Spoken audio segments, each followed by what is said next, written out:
What's going on with y'all? This is Mike Breezy with the 3 and 1 podcast. So, after watching the Seahawks and the Rams game, I posted on our Facebook page about how these coaches are going forward on fourth down in the red zone or in field goal range, I guess I should say, and it is costing them points and it's costing them wins. So, we're just going to look at a few of these instances.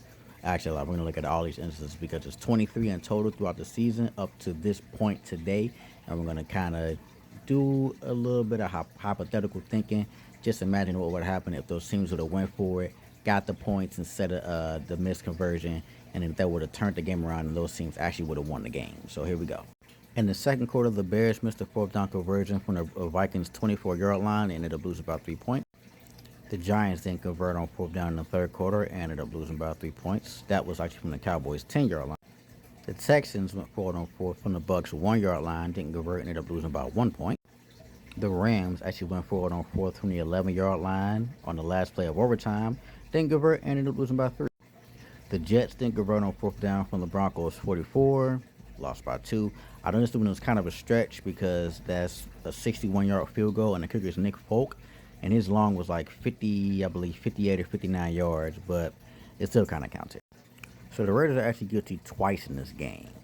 The first one, the second quarter, they went forward on fourth from the Jaguars 37, which is a 54, 55-yard field goal, which is actually within Carson's range. I believe his long was 58 or 59 this year. And then on the last play of overtime, they went for two instead of taking the extra point and ended up costing them a loss by 1 point. How ironic. Second quarter, Falcons going on fourth down instead of taking the field goal from the Patriots' 29-yard line, subsequently lose by 1 point. The Packers go forward on fourth from the Panthers' 13-yard line, don't get it, and lose by 3. Oh, look, it's my Raiders again, because why not? Go forward on fourth down from the Broncos' 38-yard line, 55, 56-yard field goal, again, within Tucker's range. Don't get it, and lose by 3 points. Hi, Packers. Nice to see y'all again. Oh, boy. Go forward on fourth down from the Eagles' 41, 58, 59-yard field goal. Obviously, don't get it, and they're losing the game by 3. Commanders go for from the Dolphins' 1-yard line, don't convert, and end up losing by 3. Second quarter, Steelers go forward on fourth and don't convert from the Bears' 30-yard line, lose by 3. Cardinals go for the Hail Mary on the last play of overtime instead of taking the field goal from 59 yards out.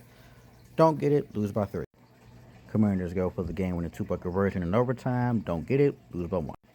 Panthers don't convert from the Saints' 35-yard line in the fourth quarter and end up losing by 3. I know there was a giant controversy with the Seahawks 2-point play that ended up getting the win, but if you go back and remember, the Rams actually went forward on fourth down from the 39-yard line of the Seahawks on the very first drive of the game and didn't get it, ended up losing by 1 point.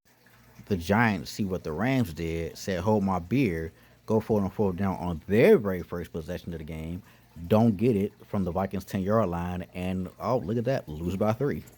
Another game where the losing team didn't take the field goal twice on two separate occasions and ended up losing the game. The Bills in this one went forward on fourth down from the Eagles' 3-yard line, didn't get it. And then that one infamous play where he misses Shakir in the back of the end zone on the 2-point conversion at the end of the game, that cost him another point and ended up losing by 1 point. This one's the last regular season game on this list. The Bears go forward in the second quarter from the Lions' 30, don't convert, and they end up losing by 3 points. All right, here's the first of the 3 playoff games on this list. The Jaguars, if you remember that replay where Trevor Lawrence's shin hit the ground before he got the first down, that was in the second quarter from the Bills' 9-yard line. Obviously, remember they went forward on fourth down. Don't take the points and then end up losing by 3. Now, that touchdown pass that Caleb Williams threw at the end of the game, that would have actually been the game winner. But they went forward on fourth down from the Rams' 2-yard line in the second quarter, didn't convert it, and subsequently lost by those 3 points. Could you imagine if the score was 17-13 at the time of that play and Caleb Williams threw that touchdown in the back of the end zone?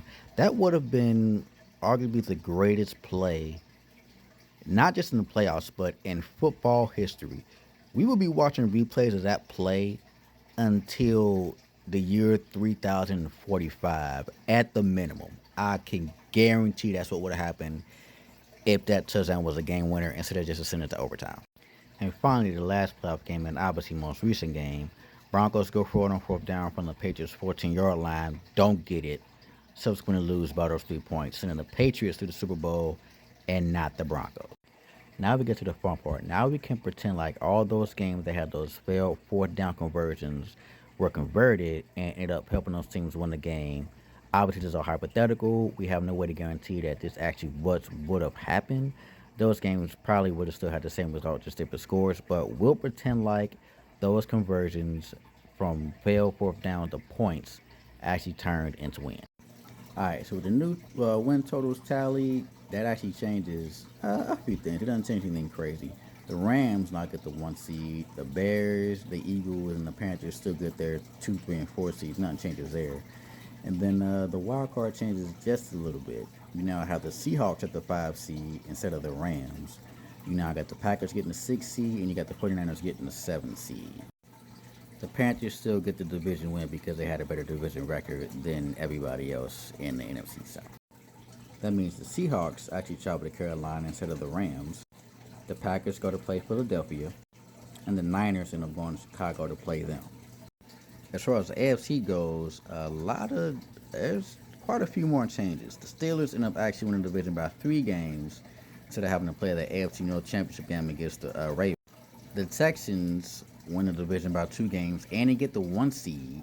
The Patriots still win the division, get the 2 seed, as seeing as they had a better divisional record against the Bills, even though they split their games.